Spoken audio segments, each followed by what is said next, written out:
Hey guys, this is Bobby T, and welcome to Race Review, the new series that I'm doing on Mondays where I try to scramble a video together in 24 hours about motorsport, and specifically motorsport events that happened over the weekend. We're going to try and get through this the best I can. I don't know how it's going to go or what I'm really going to do, but we have multiple series to talk about. We've got NASCAR, the IMSA WeatherTech Sports Car Championship, and of course Indycar with the Indianapolis 500. So we're going to start with NASCAR Cup Series at Dover, the Monster Mile. I don't really care about oval racing. It doesn't really matter to me, but nonetheless, I was able to tune into one race Saturday because why not? And yeah, it was actually pretty good. This was part of the doubleheader. They're still racing in the second race right now. I can't give you the results to that because I'm afraid I can't tell the future.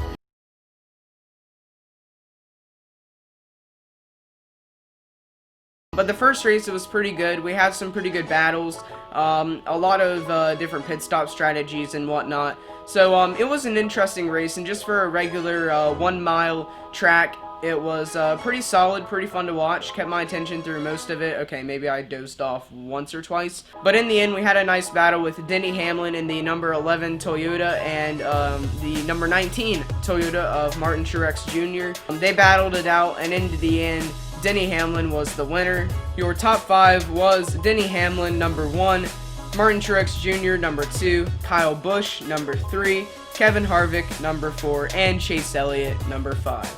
So for the NASCAR race, it was overall pretty fun, pretty interesting.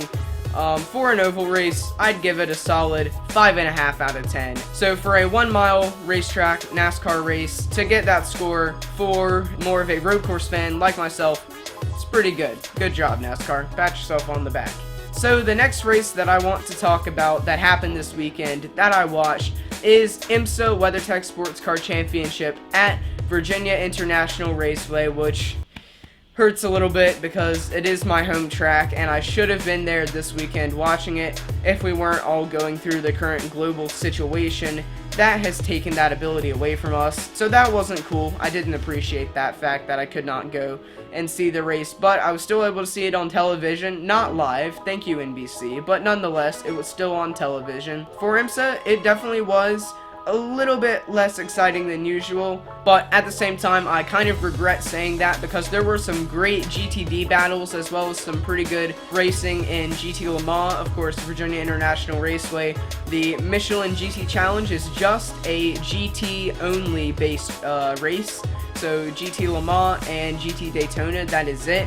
The racing was tight and fun, of course, a very tight technical racetrack, one of my favorites, if not my favorite, obviously, no bias there whatsoever, and it's a great facility. Yeah, the people that run it, Connie Nyholm, and the whole group that runs it there are an awesome bunch of people.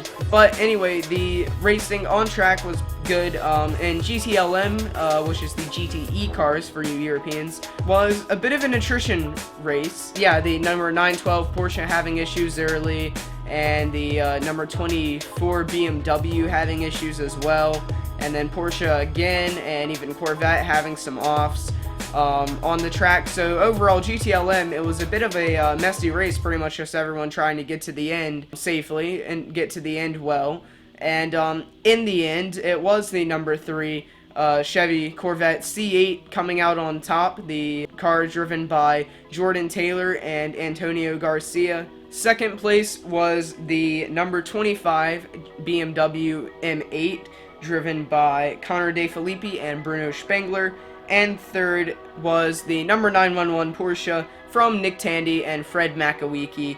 I'll be honest with you, I did kind of expect the Porsches to dominate. They've always been very, very solid around Virginia International Raceway, but they didn't, and we still had some good racing. Of course, very sad. Porsche is one of my favorite cars, and those RSRs won't be back next year in North America. They're ending their program due to financial issues that they're going through right now, so very sad. Wish they could have gotten a better result, but I know a lot of people will be happy about the Corvettes, obviously.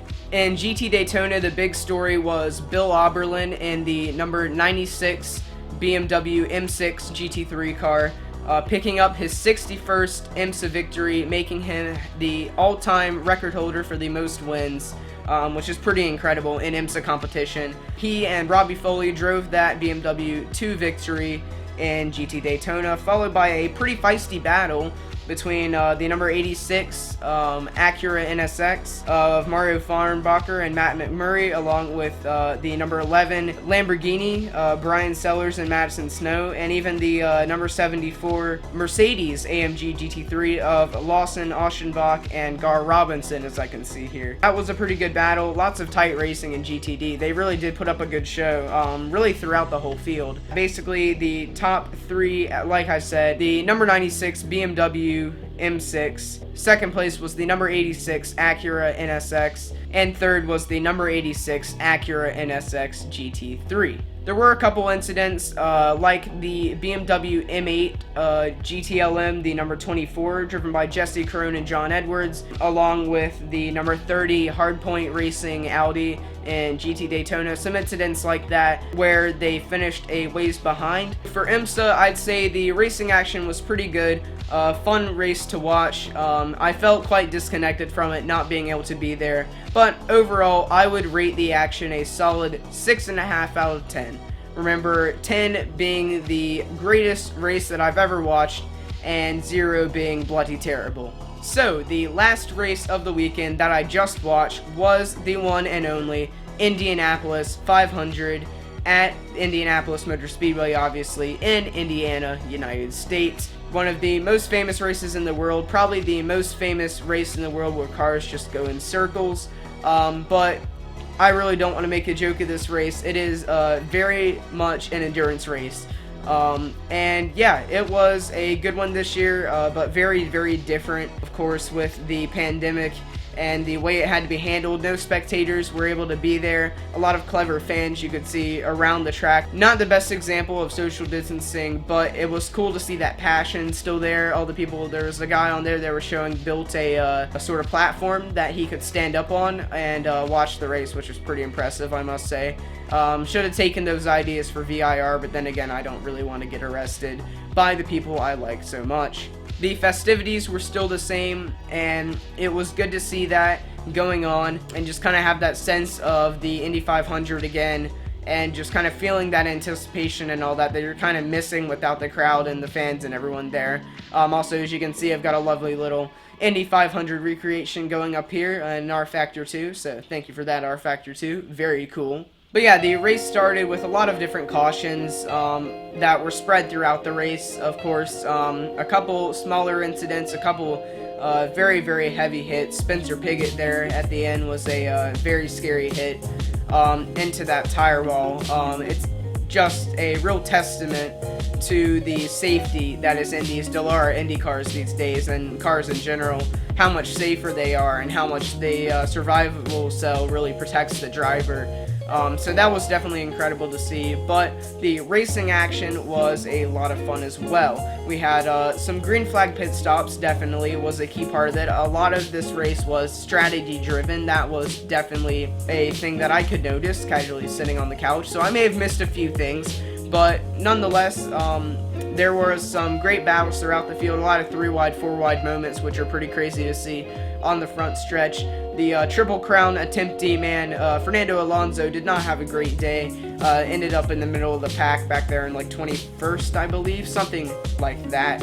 But the race up front and in the middle was very entertaining. Scott Dixon, Takuma Sato, Graham Rahal, all of them right up in the front, were leading for long periods of time. Scott Dixon was dominating the race for such a long time, as he often does. But unfortunately, with that major crash in the end, they were not going to have enough time to repair the tire barrier, and it wasn't really a good enough excuse to go to red flag. It would have been very elongated and extended, so the officials decided to end the race under yellow. So yes, in the end, Takuma Sato wins the Indy 500 with Scott Dixon and Graham Rahal behind. Santonio Ferrucci, an incredible job from the rookie there to finish 4th, and Joseph Newgarden, the first Chevy actually, in 5th place. Pato O'Ward in the McLaren team 6th, James Hinchcliffe 7th, Colton Herta 8th, Jack Harvey 9th, and Ryan Hunter-Reay 10th. Elio Castroneves was just outside the top 10 in 11th. So there wasn't as much of a fight at the end, unfortunately, due to that crash, which is a lot of the craziness in the Indy 500. They're all very, very close in the end. So that was a little bit of a damper, but it was still great to see the Indy 500 ran this late. It's very, very strange not having it in May with all the festivities on Memorial Day for us here in America. But in the end, it was still a great watch. I'm glad I was able to watch it. I was actually able to watch the entire race this year, which was unusual because usually I'm at church doing things and I get home and it's already towards the end. But I think, hopefully, that should be the end of the first race review. Let me just toss my phone over there. That was really dumb. That is it. I hope you enjoyed. Give me some ideas because I have no clue what I'm going to do here. Oh yeah, one more thing that I forgot. Indycar, Indianapolis 500 this year. I will give a 7 out of 10. Good job, boys. Yeah, that is it. Hopefully. Maybe I haven't forgotten anything else. Like I said, please leave your ideas down in the comments below. I'm desperate. I have no clue what I'm doing whatsoever. But hopefully I can continue this as a series. Hopefully it's actually doable for me to upload these on Mondays. Obviously, I've got to go to school tomorrow, so I've got to get this thing edited pretty quick. But we'll see. If this comes out on Tuesday, I'm sorry. I lied. That's it. Anyway, thanks for watching. Stay positive and live on. Peace.